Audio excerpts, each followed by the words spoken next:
They may be applied from the same direction. But here we are taking that they are applied in the opposite direction. If these two forces are applied on the same object and they are applied in the opposite direction, then the resultant of these two forces may be taken place. Resultant means net force. How much, finally, how much force is acting on this object? F1 is acting, F1 is pushing this object from this direction, F2 is pushing from the other direction. Now we take the resultant, the net force. Since they are applied in the opposite direction, the net force F equal to F1 minus F2. It is written F1 minus F2. Why it should be written F1 minus F2? Just because of sign convention. The force which is acting towards right taken as positive, just like the number line. In the number line towards right, they are positive. Towards left, they are negative. In the same way, F1 is taken positive, F2 is negative. So, F1 minus F2. This is the net force acting on this object. Here, if the net force is 0, net force is 0. When does the net force come 0? If F1 equal to F2. This comes that F1 equal to F2.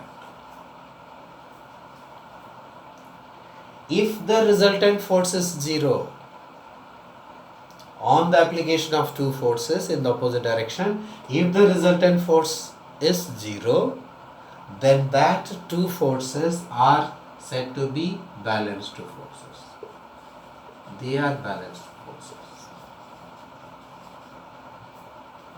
So balanced forces means the group of forces acting on an object produce the resultant force 0. Then they are known as resultant forces. If the resultant force is not equal to 0, if F is not equal to 0, then they are not equal. It means if the two forces are not equal, then definitely F will have some value. It will not be 0. In this case, if F1 and F2 are not equal, then that forces are unbalanced forces. Unbalanced forces. So unbalanced forces, group of forces acting on an object produce some resultant force. Then they are said to be the unbalanced forces. It means if the resultant force is something unbalanced forces, if resultant force is 0, balanced forces. If they are not equal, for the resultant force not equal to 0, then F1 may be greater than F2, F1 may be smaller than F2. Two things are possible. If F1 greater than F2, so that means this force is greater than this one. In this case, net force will be in this direction. That is, the net force will act in the direction of greater force. We are taking F1 greater than F2. So that means the net force will be along greater force. If For the second case, the net force will be in this direction. So in that case, the object will move if it is able to move. Due to the application of these two forces, if the resultant forces produce something, if it is able to move the object, then the movement will be towards right for greater F1, the movement will be towards left for greater F2. In that case, the movement is due to only F. If the motion is produced, then the motion is produced due to only F, not due to F1.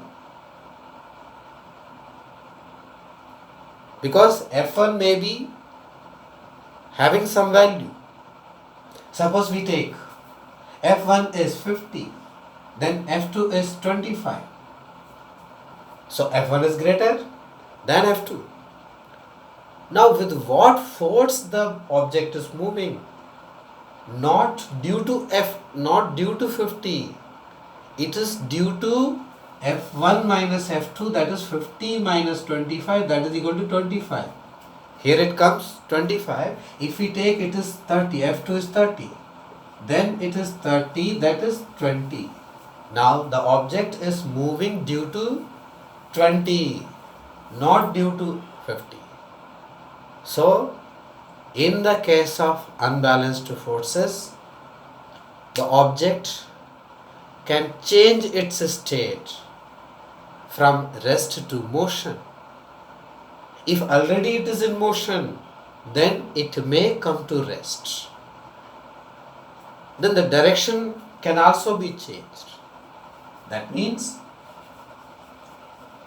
to change the state of an object, if you want to change the state of an object from rest to motion or motion to rest, then definitely which force is required? Unbalanced force is required. Only unbalanced force can change the state of an object. Change the state of an object means can move the object from rest, can stop the object from motion, can change the direction. These three things can be done by only unbalanced forces. Then what about balanced forces? Does the balanced forces produce some effect on an object or not? Yes, it can also produce some effect.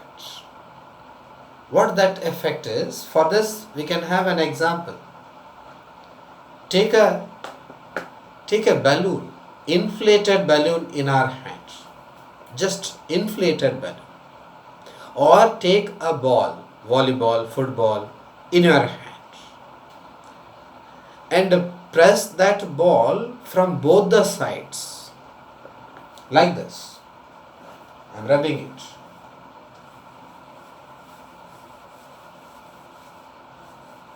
This is the ball. It is inflated completely, and this ball is compressed from both the sides, from this side and also from this side with our hands. When we apply the force with our hands on the ball, definitely the two hands apply the same force. So here this is F1 and F2. Here F1 equal to F2 and in the opposite direction.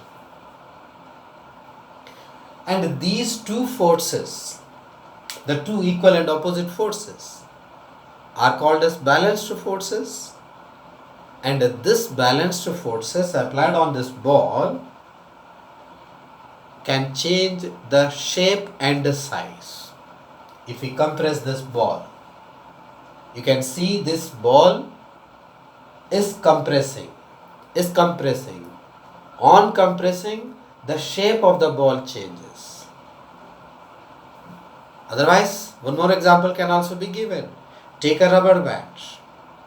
Taking the rubber band in our hand and stretch it.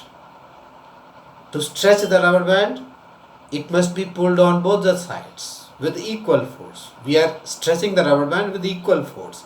In that case, the size is changing. So, balanced forces can change the shape and size.